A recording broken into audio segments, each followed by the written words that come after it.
السلام علیکم، میں ہوں پارس جہاں سے۔ آج گلا کچھ خراب ہے اور اسی وجہ سے آواز بھی متاثر ہو رہی ہے، لیکن کوشش کرتے ہیں کہ چلیں آپ کے ساتھ کچھ خبریں جو ہیں ان کو شیئر کیا جا سکے۔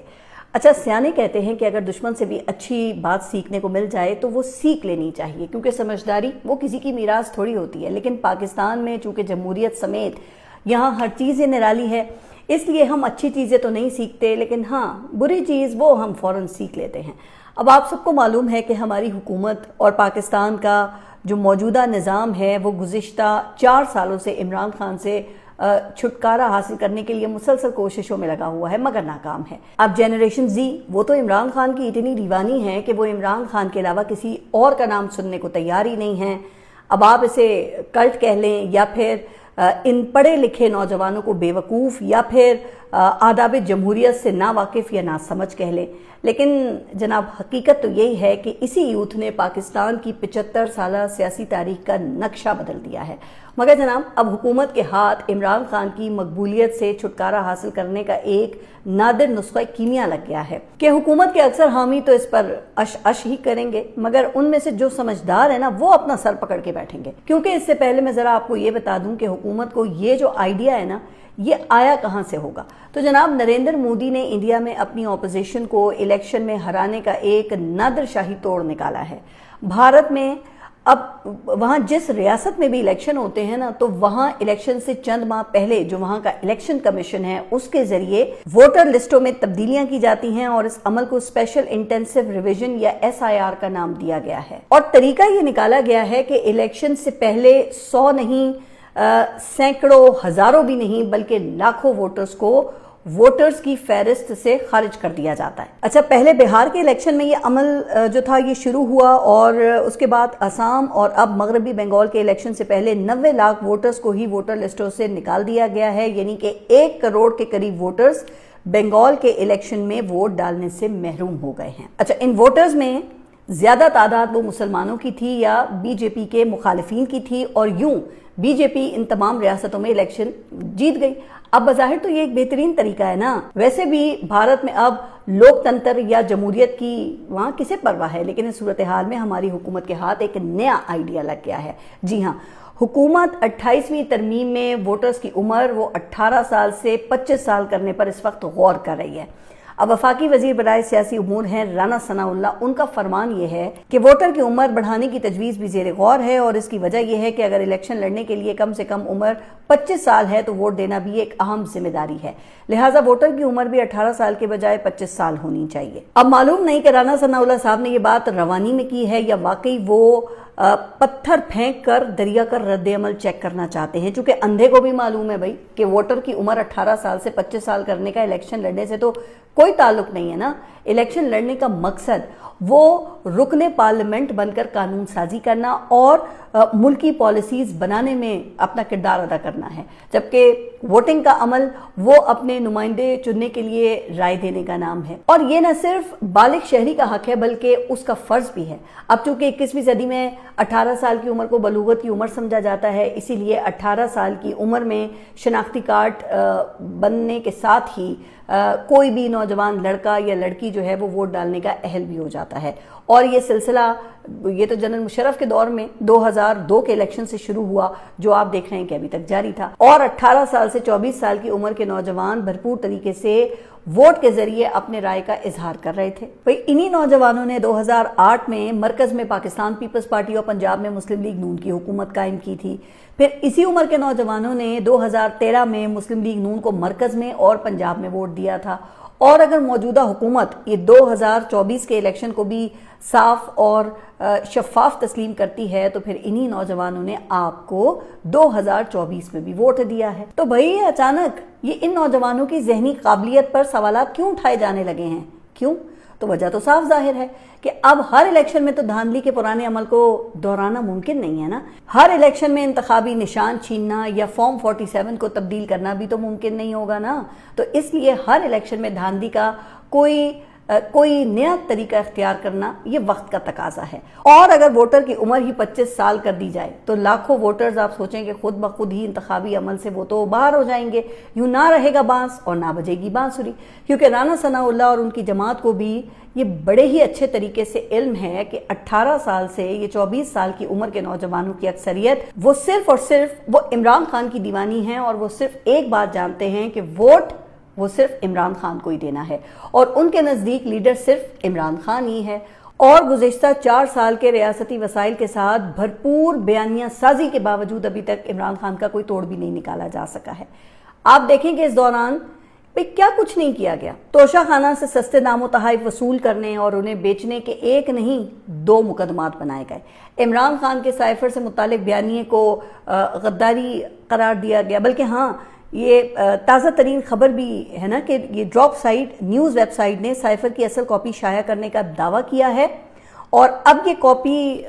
جو انہوں نے شائع کی ہے وہ واقعی اصل ہے یہ کنفرم نہیں ہے، کیونکہ آپ کو پتا ہے کہ سائفر کوڈڈ الفاظ میں ہوتا ہے جسے صرف وزارت خارجہ وہی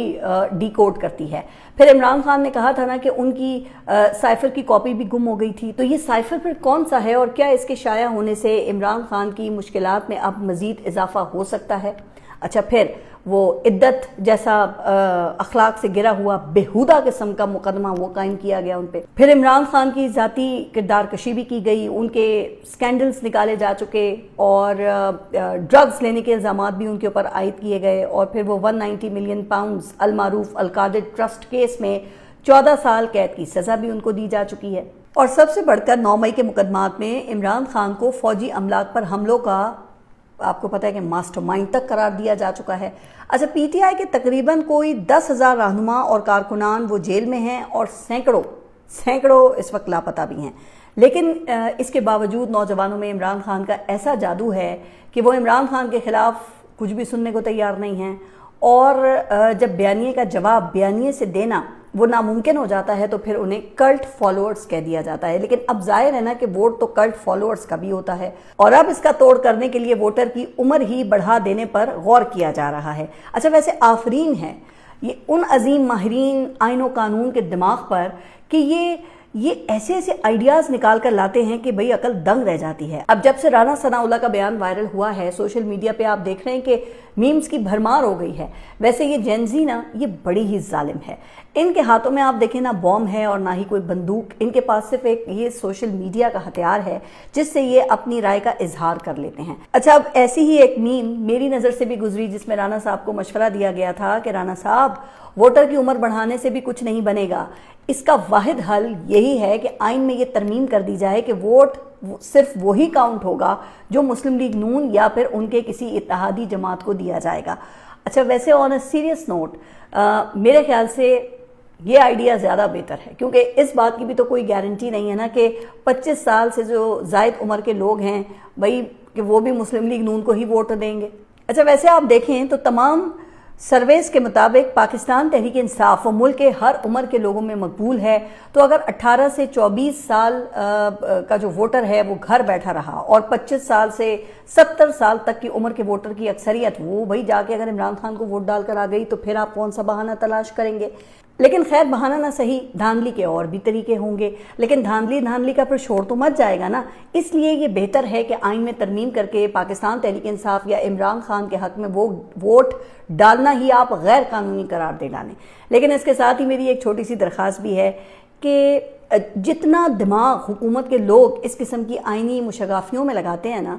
اتنا ہی دماغ اگر آپ ملک و قوم کے لیے لگا لیں، معیشت کو درست کرنے میں لگا لیں، عوام کو ریلیف دینے میں لگا لیں، عوام کو صحت، تعلیم اور روزگار دینے میں بھی لگا لیں تو شاید عوام کا بھی بھلا ہو جائے، اور پھر آپ کو یہ اس قسم کی آئینی مشغافیوں کی ضرورت بھی نہ رہے۔ تو اس وقت اب صورتحال یہ ہے کہ مہنگی پیٹرولیم مصنوعات کے منفی اثرات کے باعث سالانہ بنیادوں پر مہنگائی کی شرح 14.52% پر جا پہنچی ہے۔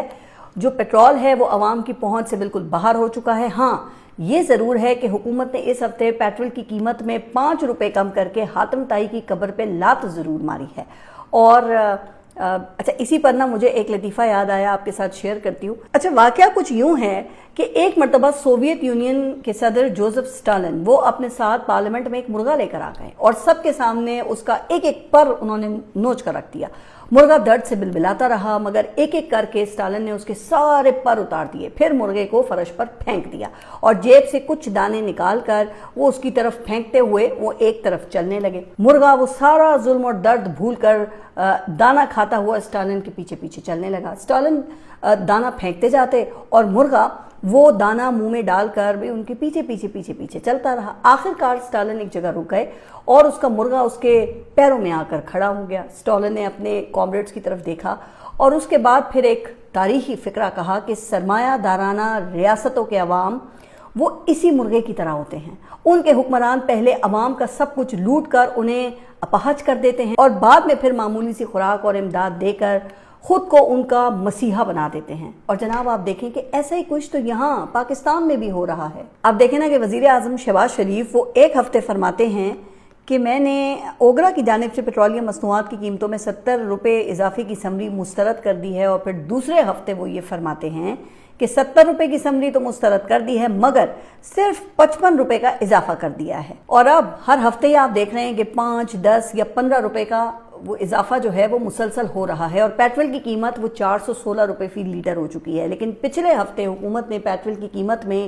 5 روپے کم کر کے نا عوام کے ساتھ بالکل وہی کیا ہے جو اسٹالن نے مرغے کے ساتھ کیا تھا، اور عوام بیچارے بھی دانے کی تلاش میں سب ظلم اور درد بھول بھال کر عوام کے پیچھے چلنے پر مجبور ہیں، کیونکہ ظاہر ہے وہ مزید اور کر بھی کیا سکتے ہیں۔ صرف ایک ہفتے کے دوران ہفتہ وار بنیادوں پر ٹماٹر 22% سے زیادہ مہنگا ہوا ہے، گندم کا آٹا تقریباً 5% مہنگا ہوا، سالانہ بنیادوں پر گندم کا آٹا 57% سے زائد، جبکہ پیٹرول 64 اور ڈیزل 61% تک مہنگا ہوا ہے، اور تازہ دودھ، چینی، آلو اور دہی بھی مہنگے ہو رہے ہیں۔ اور جناب سستی ہونے والی چیزیں بھی تو ہیں، اور جو چیزیں سستی ہو رہی ہیں ان میں روپیہ ہے یا پھر عوام کی جان، مال اور عزت ہے، جس کی اب کوئی یہاں پہ قدر و قیمت جو ہے وہ نہیں رہی ہے۔ آئے روز آپ دیکھتے ہیں نا کہ پولیس، سیکیورٹی اہلکاروں اور FIA جیسی ایجنسیوں کے ہاتھوں عوام پر تشدد اور بدتمیزی کی ویڈیوز